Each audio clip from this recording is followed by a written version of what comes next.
Hello, fellow risk takers, and welcome to my worst investment ever. Stories of loss to keep you winning. In our community, we know that to win in investing, you must take risk, but to win big, you've got to reduce it. Ladies and gentlemen, I'm on a mission to help 1 million people reduce risk in their lives. To reduce risk in your life, go to myworstinvestmentever.com today and take the risk reduction assessment I created from the lessons I've learned. From more than 500 guest fellow risk takers, this is your worst podcast host, Andrew Stotz from A Stotz Academy, and I'm here with featured guest Toni Lontis. Toni, are you ready to join our mission? Absolutely. Thank you for having me, Andrew. I'm very excited to have you, and I want to introduce you to the audience. So let me do that. Toni Lontis is international and radio TV host, best-selling co-author, author, speaker, and visionary. Toni quietly entered the entrepreneurial world in 2019, post-publication of her memoir, Resilience, about her healing and self-discovery journey from dysfunction and trauma to helping others heal through her words. A chance conversation led to a meeting with an American media company, and Radio Toni was born.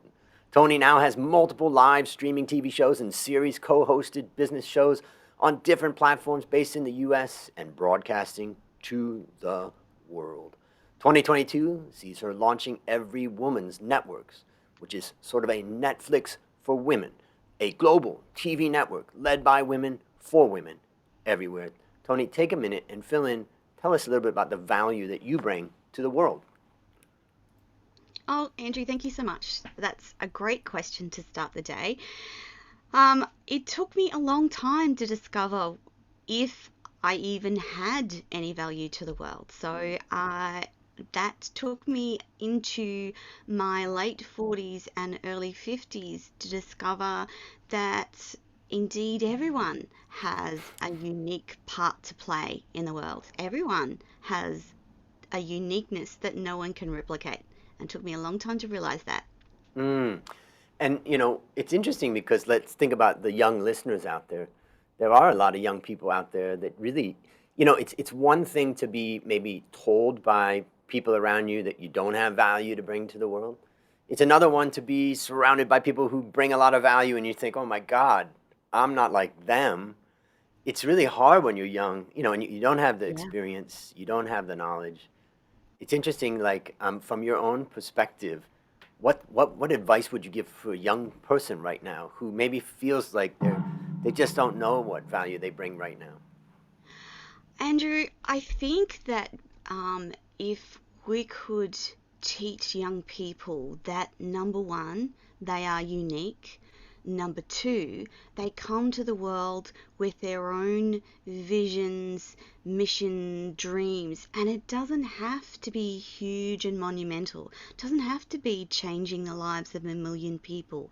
It may be as simple as creating a safe space to garden for the elderly. It can Dreams are unique to human beings, and the way that you approach that should be that no one can do what you do. I can't speak like Andrew, Andrew can't speak like Toni, and so forth. So for young people, it's about embracing who you are, because you are uniquely you with your own sets of dreams, values, and inspirations. And as a young person, I'd encourage you to get in touch with that now and back yourself. Mm. Believe in yourself, have faith in yourself, because you were given those dreams for a reason, and only you can fulfill that reason. And if you don't, you deprive the world of your uniqueness. You deprive the world of hearing from you, and only you can do it. Love that. A lot of times we think, oh, I'm going to go read a book and that's going to help me be a better person. But what I'm hearing from you is you have every right and responsibility to basically say, who am I and what do I bring? And I remember somebody told me that go ask people around you what's something that they like about you or something that's good about you to try to Yeah. assess. And I asked my mom, and my mom said, what I like about you is you're nice to everyone. Wow. Then I Yeah. really, and so I think, that's one thing. The other thing you made me think about is that my aunt is about 87 years old now. She lives in Greenwich Village in New York. Very, densely populated. But somebody many years ago created a garden on a Yes, little part of in between the roads, at the triangle. So it's not a big garden. absolutely.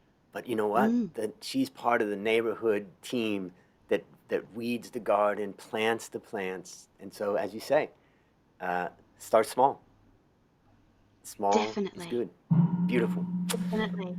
And Andrew, it will be the people around you that remind me of the things that you don't often see. You're not a good judge of who you are and your place in the world. It's actually the people around you that will remind you you have a story, you're fundamentally kind, you're always nice, you're always pleasant, you create a safe space. I feel like I can talk to you about anything. Those are the key things that you need to start to incorporate and think about. Oh, okay, so I'm a nice person. That's a good thing in this world, isn't it, Andrew? So good. In fact, when you said that, it made me realize like we're experts at who we're not. Like, oh, I'm Mm-hmm. not like that, or oh, I wish I was like that, or that Mm-hmm. person's like that.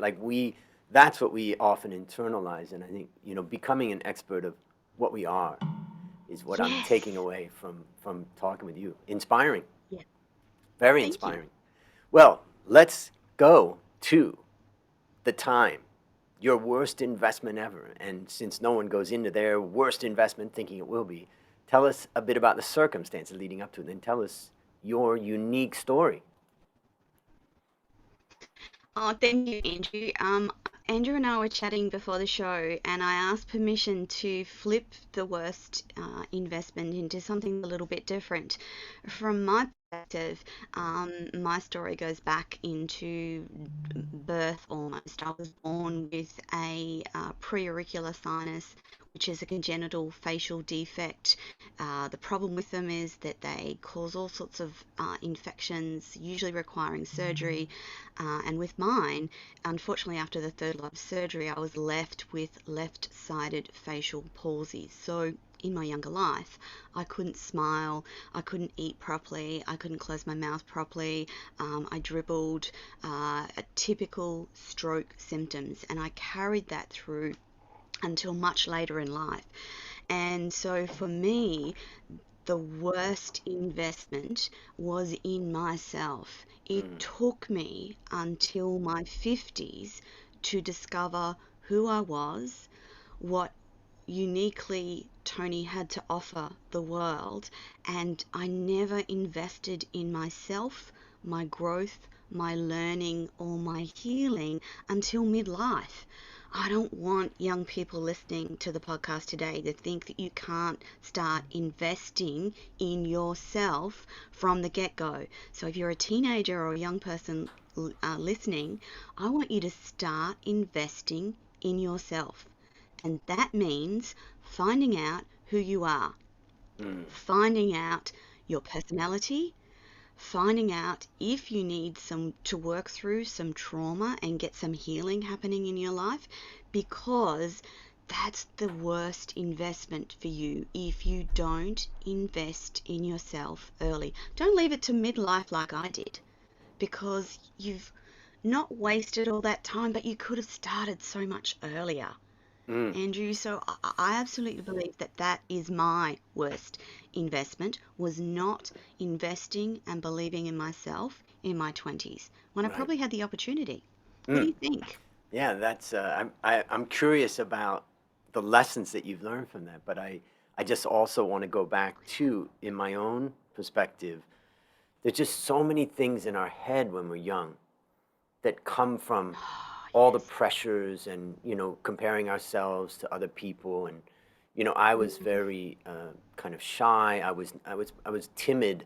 I yes. was afraid. I felt threatened. Like big guys were much more powerful than me and all that. And so I had Oh, I so many get that. constraints. Yeah, I had so many constraints. And Hmm. now it's funny because in our Facebook group for my high school and stuff like that, people are like, "You're amazing," and I'm like, I wasn't always that way in your eyes. I was like That's correct. least likely to succeed, but things change Yeah. and I grew into it. But tell me, how would you summarize the lessons that you've learned? Because there came a point in time when you started to develop yourself and you look back and think, wow, I could have done this earlier.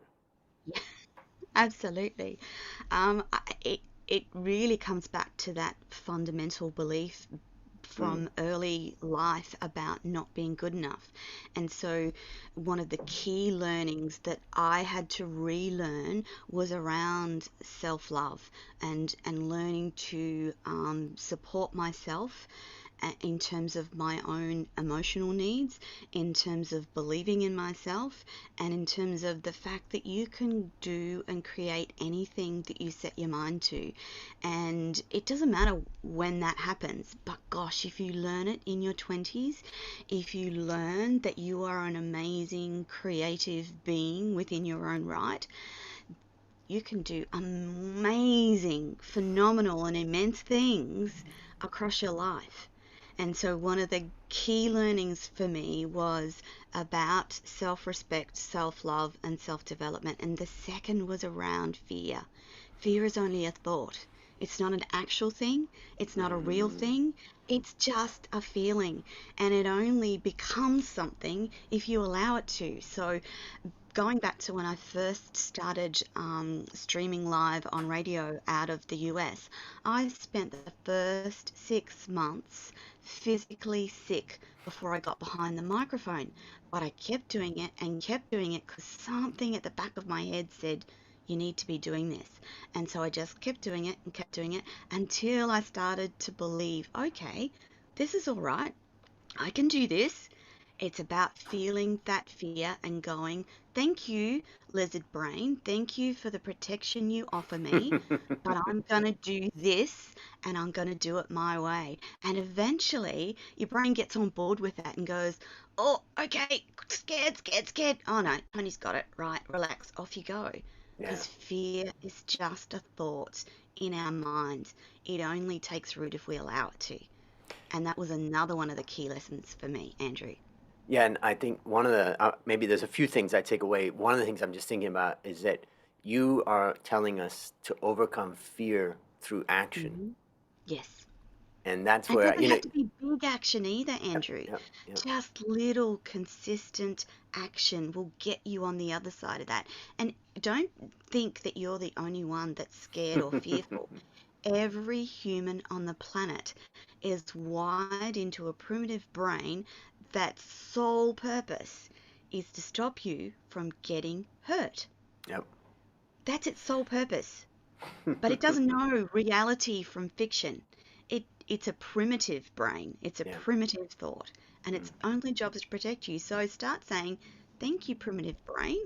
Thanks for reminding me. It's okay. I've got this." Yep. Yep. Um, there's a few things I've been taking notes here, writing down some things, and the first thing I thought, for the listeners out there that I took away is start now, Mm, start today. absolutely. At the end of this, listening to this podcast, go and ask someone, what do you think is one of my strengths, and Hmm. start building on that strength. The second thing is, I use a book by Eckhart Tolle, which is Practicing the Yes. Power of Now, Yes. and I particularly I have it on an audiobook. So if I wake up in the middle of the night in fear and panic, I just start listening to that book, and he narrows down the focus to this moment, and at this moment, I'm okay. And then you Yeah. start to realize the primitive brain that you're talking about and how it's creating Yeah. this fear of the future and pain from the past, and it doesn't want to live in the moment. And And so, Andrew, it's often at 2 or 3 o'clock in the morning, isn't it? yeah, It's 2 or 3 o'clock in the morning where you're struggling to go to sleep, and here comes those voices in your brain that go, I'm not good enough. You yep, can't do this. Who do you think you are? All of those exactly. things. And Everybody has it too, and that's the other lesson that you're saying is that it's yeah, not just you. We all have yeah. it, and that reminds me of something that someone said to me when I was young. Mm, He said, because basically, if we look at ourselves, we look at our insides. We're very familiar with all of our weaknesses. mm, When we look inside, we don't think, I'm a loving person, I'm a kind person. We say, oh, I missed this deadline, I'm late for work, I'm always this, that, and I'm not yeah, exercising the way I want, and yes, it's just like we yes. see all the weaknesses. Hmm. And he said, and then of course, when you present yourself, you're dressed up nice and you look good and you go out, and that's what everybody does. And he said, don't compare your insides to other people's outsides. Correct. Correct. And that's a real reminder of what you're talking about. And the last thing I would just say is that, one of the things that's great in life is that there's these pivotal moments. It could Mhm. be that you went on a scouting, retreat, or it could be Mhm. that you went on a sports summer camp, or whatever that thing is. But there's some uh, event that can really change your life. And mine was, I was addicted to drugs and alcohol, and at a Yep. very young age, I ended up going through 3 rehabs, and the final one Mhm. really took hold. But basically, they in that rehab, practicing 12-step program and all that, basically stripped me down. I stripped myself down to the Yes. core of who I was, and it Mm. was very painful. Oh, yes. And even, I mean, I was lived a pretty normal life. It's not like I was Yeah. abused or beaten or all of that, Yes. but there was so much discomfort, pain, Mhm. insecurity, and Mhm. basically this treatment center was fantastic in that it really said, all right, bring that up, bring that up, bring that up. And then they brought my Brilliant. parents on a regular basis to say, as a family, bring that up, talk about it. Mhm. And they Mhm. really, really, really encouraged me to bring up everything. Yep. And as a result, when I left there, I was 17 years old, and I Mm. left there, and that was basically in September. It'll be 40 years that I've been clean and sober, and Well by done. practicing those principles. But the main thing is that they gave me a reboot to my Yes. computer, and I just Yes. think about that pivotal events that we can have in our life. It may come later, it could Yep. come earlier, but Yep. try to grab those moments and get the reboot that you can by being around new people, new ideas, and all that. Definitely. Yeah. Definitely, Andrew. So Definitely. based upon what you learned from this story and what you continue to learn, which I Mhm. know you're a learner and you're sharing so much wisdom, tell me, what one action would you recommend our listeners take to avoid suffering the same fate? I think the one action is to believe in yourself when no one else believes in you, when you don't feel like you've got support. Believe in yourself because, as I said at the beginning of the show, Andrew, you are a unique and valuable human being. You have been given, it's a gift that you've been given dreams and values and thoughts. They're yours, they're uniquely yours. Start believing in yourself and just keep going a little step at a time. When I was in the depths of the worst, darkest, most horrible period in my life, one of the key moments was when one of my counselors, a psychologist, said to me, Toni, when you're in that dark space where you just don't want to be alive anymore and the pain is so bad you can't bear it, all you have to do is breathe in Mm. and breathe out. And for the next minute, all you have to do is breathe in and breathe out. And it was one of the key learnings for me that I use all the time still in moments of intense pain, displeasure, distress, fear, whatever it is. Just stop and think. For the next minute, all I have to do is breathe in, breathe out. That minute becomes 2 minutes, 3 minutes, 4 minutes, 5 minutes. That's all it takes to stop your brain stressing and put you back into equilibrium. Wow. It's a powerful key. I would say Powerful. that goes down as one of the best actionable advice. Very simple. You can do it Definitely. anytime. Never underestimate the power of the breath because often, if you're in fear and worry and strife and pain, your breathing is rapid. The Mm. simple slowing it down, breathing in and breathing out, takes you from that place in your mind to a calmer place. That's what you need to do. And I'm telling you, once you've done it, it becomes habit and your life gets better. Not right now, not maybe in a day, but it gets better. I'm telling you. Mm. Absolutely, it gets better.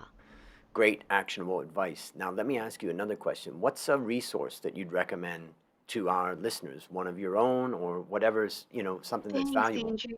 On my website, tonilontis.com, we have lots of free and paid ebooks, gratitude courses. I've got a hope therapy course, all of those things based on some of the learnings that I've had during my life.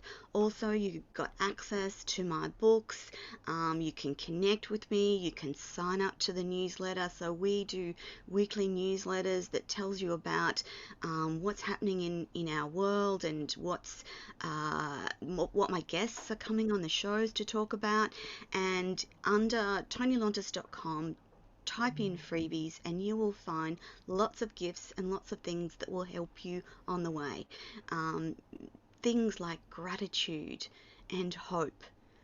They're most important today, if not the most important time is now to have hope and gratitude, because we've had a tough couple of years. As It's been tough. humanity, it's been tough. Yeah. And if And ever there's a point you want to start learning about things that will move you forward, I encourage you, jump on the website, have a look around, or Google mm, gratefulness, yep. trauma healing, hope. Anything that gets you moving on the right course is what you need to Fantastic. do. Fantastic. Last question. What is Yes. your number one goal for the next 12 months? My number one goal is to launch Everyday Women's Network, which will be a network for women and the men that support them. Underneath the network will be amazing channels filled with information that will inspire, empower, educate, and help you.